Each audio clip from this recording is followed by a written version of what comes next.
नमस्कार, मैं डॉक्टर आशीष Dengra, diabetes thyroid मोटापा रोग विशेषज्ञ, director Mahi diabetes thyroid care and research centre Jabalpur से।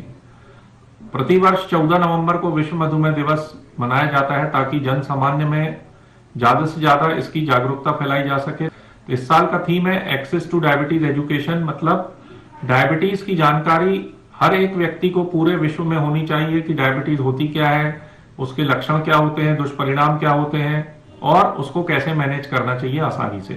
तो सबसे पहले मैं आपको बताऊंगा कि डायबिटीज क्या होती है। यह एक अवस्था है जिसमें कि इंसुलिन की मात्रा बनना पैनक्रियाज द्वारा कम हो जाती है और इसी की वजह से हमारी ब्लड में शुगर नॉर्मल लेवल से ऊपर चली जाती है, तो उसे डायबिटीज कहते हैं। यह मुख्यतः दो प्रकार की होती है, टाइप 1 और टाइप 2। टाइप 1 डायबिटीज बच्चों में होती है जिसमें कि पूर्णतः इंसुलिन बनना बंद हो जाता है क्योंकि बीटा सेल्स पूरे नष्ट हो जाते हैं पैनक्रियाज के। उनको जिंदगी भर इंसुलिन पर ही रहना पड़ता है।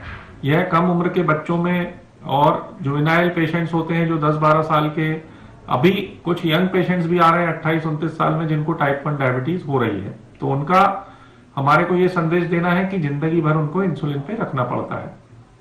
टाइप 2 डायबिटीज जो होती है यूजुअली पहले 40 साल की उम्र के बाद होती थी, लेकिन आजकल हमारे रहन सहन खान पान की वजह से, जीवन शैली जो अनियमित हो गई है उसकी वजह से आज हम 15 साल 16 साल के जो बच्चे रहते हैं जिनका वजन अधिक है उसमें भी टाइप 2 डायबिटीज पाई जा रही है। तो ये हमारे लिए दुर्भाग्यपूर्ण है। तो आज इस संदेश देने का मतलब यह है कि आपके आसपास जितने भी लोग हैं उनको सबको डायबिटीज के बारे में जानकारी दीजिए कि उससे कैसे बचा जा सके। उसके लक्षण क्या है वो मैं आसानी से बता देता हूं आपको। यह बहुत बार बार पेशाब लगना, प्यास लगना और आंखों में धुंधलापन, वजन तेजी से कम होना, कमजोरी, पैरों में शून्यता, यदि ऐसी चीजें होती हैं तो यह डायबिटीज को संकेत देती हैं। लेकिन यह सिर्फ 30 से 40% लोगों में पाई जाती है। तो आपके घर में यदि कोई व्यक्ति डायबिटीज से ग्रसित है या माता पिता में से कोई एक, या फिर किसी का वजन अधिक है, उम्र 35 साल के ऊपर है, तो प्रतिवर्ष उनको अपनी शुगर की जांच करवानी चाहिए। जांच क्या होती है वो बहुत आसान है। खाली पेट शुगर आपको चेक करवानी है और खाना खाने के 2 घंटे बाद, और 3 महीने का शुगर होता है HbA1c। इससे आपको पता चलता है कि आपकी शुगर कैसी चल रही है। खाली पेट शुगर नॉर्मल आपकी 70 से 100 के बीच होनी चाहिए, भरे पेट की शुगर 100 से 140 के बीच। यदि HbA1c आपका 6.5 के ऊपर है तो आपको डायबिटीज है। अब नियंत्रण के लिए हमको डायबिटीज का टारगेट क्या रखना है।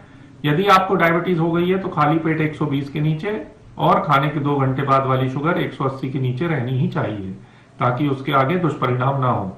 और HbA1c 7% के आसपास या उससे नीचे रखकर हम स्वस्थ जीवन व्यतीत कर सकते हैं। इसका इलाज क्या है, बहुत आसान है।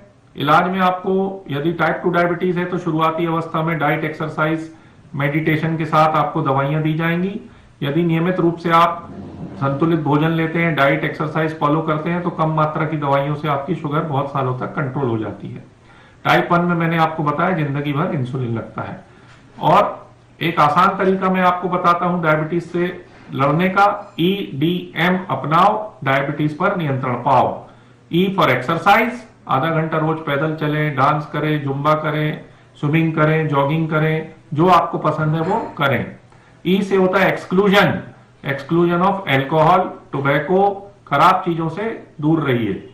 डी फॉर डाइट, संतुलित भोजन लेना है, कम वसा कम कार्बोहाइड्रेट वाला, और फाइबर डाइट लीजिए, सलाद लीजिए, फाइबर अच्छा होना चाहिए। एम से आता है मेडिटेशन, आप रोज 5 से 7 मिनट प्रभु का ध्यान करिए, ओम का उच्चारण करिए। और आखिरी में आती है एम से मेडिसिन, तो आपके डॉक्टर द्वारा जो दी गई दवाइयां हैं उसको नियमित रूप के सेवन करके आप डायबिटीज के दुष्परिणाम से बच सकते हैं और एक नॉर्मल, स्वस्थ और आनंदमय जीवन व्यतीत कर सकते हैं। धन्यवाद। Issued in public interest by Unison Pharmaceuticals. Headlines presented by पेट सफा आयुर्वेदिक चूर्ण।